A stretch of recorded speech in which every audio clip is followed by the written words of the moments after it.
Alright, what's up everyone? Today I want to be doing a new series on the channel where I just go through kind of the history of bands and stuff and just over explain them a bit. I kind of stole this idea from, you guys know the YouTuber Cozy Representative, and also like Punk Rock MBA has been doing stuff like this.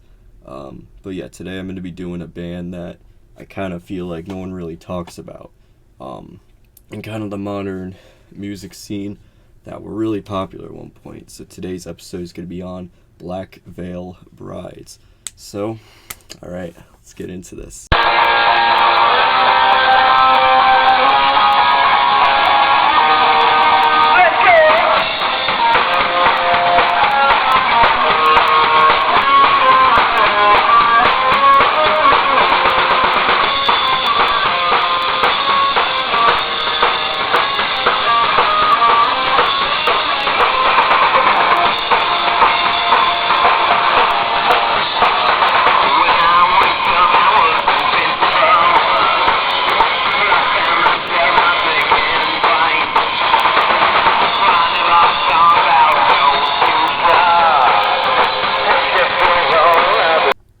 So I feel like the perfect place to start is with the founder and what you can call like the mastermind behind Black Veil Brides. This man is known as Andy Biersack, who at this time was going by the stage name Andy Sixx, which is of course based on Nikki Sixx. I was going to explain that anyway, I don't know why I had to say that now. Some people say that ever since he was a toddler, it was his life mission to become a famous rock star. And I actually remember watching Punk Rock MBA, and he actually said that he met Andy's mom's hairdresser, and he actually showed her a picture of Nikki Sixx and said he wanted his hair to look exactly like him, and he would tell him about wanting to like be in a band and all this stuff. So Andy was kind of a loner kid back in high school. He went to like a Christian private school in Cincinnati, Ohio. His only friend at the time was his cousin Joe Flanders, who is actually now a comedian. He has a series on, I think it's Funny or Die, called Average Joe that Andy's actually been a part of. Is that the crazy drug girl? I think she's dead. I told her she was trouble. Who you talking to? Nobody. What should I do? And he actually also helps Andy run the Andy Show podcast. He was also bullied a lot in high school, kind of just based on the way he looked and the fact that he, listened to bands such as Kiss, Motley Crue, Alkaline Trio, Avenged Sevenfold, The Misfits, and because of the fact he was getting bullied, he decided to create an online persona of himself known as Andy Sixx. And of course he named himself after Motley Crue's Nikki Sixx. A lot of people would assume, based on how quickly like the band grew with the release of Knives and Pens and We Stitch These Wounds, that Andy was like a big star on MySpace, when in reality he didn't really have that many followers on MySpace. He kind of was just like a mid-tier, not even mid-tier, like a guy that had a following but not like a huge following. Like the only archive of Andy's MySpace I could find was back in like 2011, which, as you guys know, is during Set the World on Fire. So, they were already gaining a long fan base. Like, did I say a long fan base? A large fan base through Set the World on Fire. So I'm just gonna have to take Andy's word on this one. So I think that's enough information on Andy's backstory a bit. So we can now go into the Ohio chapter of the Black Veil Brides. Black Veil Brides!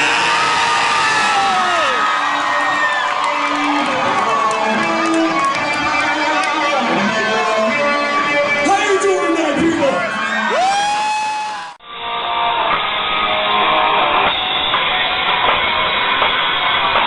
The Ohio version of Black Veil Brides started in the fall of 2006 with Andy on vocals, Nate Shipp and Johnny Harold. I don't know why. This is like the third time I tried recording this. Johnny Harold and Nate Shipp on guitar, Chris Reinenberg on drums, and then Phil Senadella on bass. On the source I got this from, which was a documentary that Andy had made about the band before, he moved, like right before he moved to LA and started the Black Veil Brides we all know and love today. He lists 5 members, but most of the footage I can find were like when they were a 4-piece. So I don't know if they initially had 2 guitar players or like 1 left or whatever, but I'll say these 5 people started the band. The version of Black Veil Brides that was in Ohio is not at all like the version that, you and I know and love today. Their sound was kind of like glam and horror punk, with their 2 main influences being Motley Crue and the Misfits.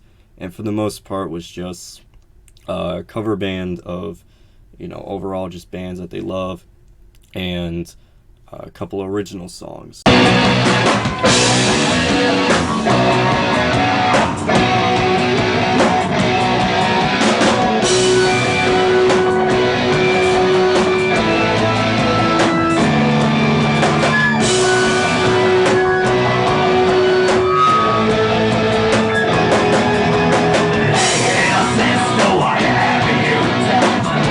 Now, the only dash of the Black Veil Brides that we all know today is probably a very early clip of them covering To the Rapture off of Avenged Sevenfold's first album, Sounding the Seventh Trumpet.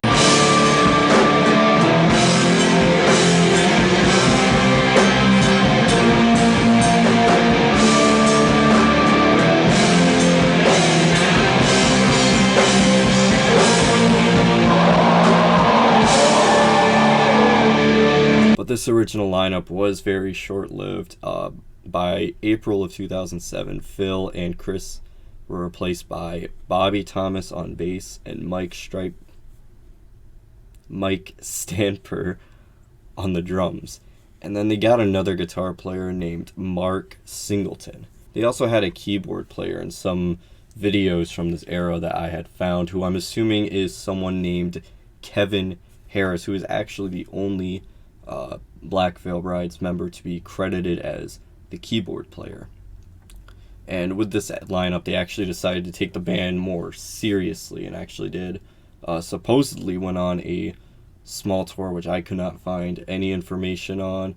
I'm guessing they just went to areas around Ohio and like Midwestern United States, and but I guess like maybe they called that a tour, but Andy did mention they did spend a lot of time traveling with this new lineup. Black Veil Brides US tour.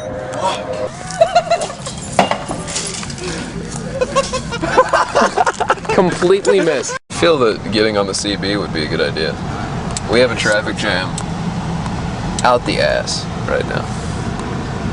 Give him a holler. Yeah, get the truck driver a holler, dude. Tell him our codename's Country Mouse. And so I'm guessing because of their decisions to actually bond and go on the road and overall just take things more seriously, they ended up releasing their only non-single release from this era. As I said, this era was not at all the Black Veil Brides that we know and love today. The Sex in Hollywood EP was a 3-song EP that was released in the summer of 2007. The sound is kind of like a mixture of Avenged Sevenfold, Motley Crue, The Misfits. There's a lot of goth influences on this album. The song Sex in Hollywood kind of almost sounds like a complete ripoff of Beast and the Harlot, and it honestly kind of almost sounds like a power metal song.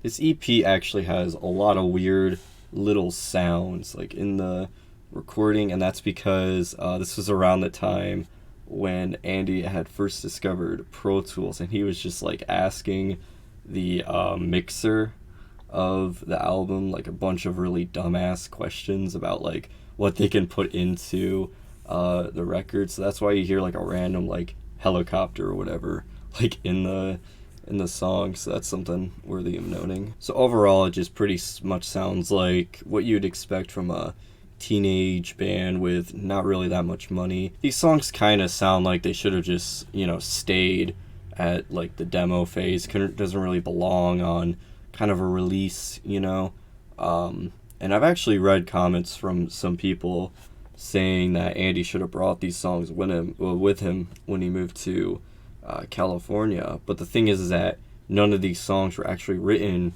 by Andy. They were all written by like the other members of the Ohio version of Black Veil Brides. And, Andy didn't write any of these lyrics. He was only about 15 at the time. And the other members at the time were like between 17 and 19 years old, which, yeah, that's only like a 3 to 5 year difference. But, when you're like a 15-year-old kid, that's like a huge difference. That might as well be like a 20-year difference because, someone who's 17, they've experienced things like drug addictions and like real depression, not like what a 15-year-old thinks depression is, or like a breakup that, like 15-year-olds just don't have that experience. So he didn't feel like he had anything that was actually worthy of talking about. He just let the other people write the songs for him. The only other non-singled release that I know anything about was a 3-song demo tape that Andy had self-made that just had 3 covers on it, and he would draw like an album cover and like hand it out to school. And I'm under the complete assumption this doesn't exist anywhere online, and because the only people that owned it were like people that Andy went to school with who didn't really like him to begin with. So I wouldn't even be surprised if this all landed in the trash anyway.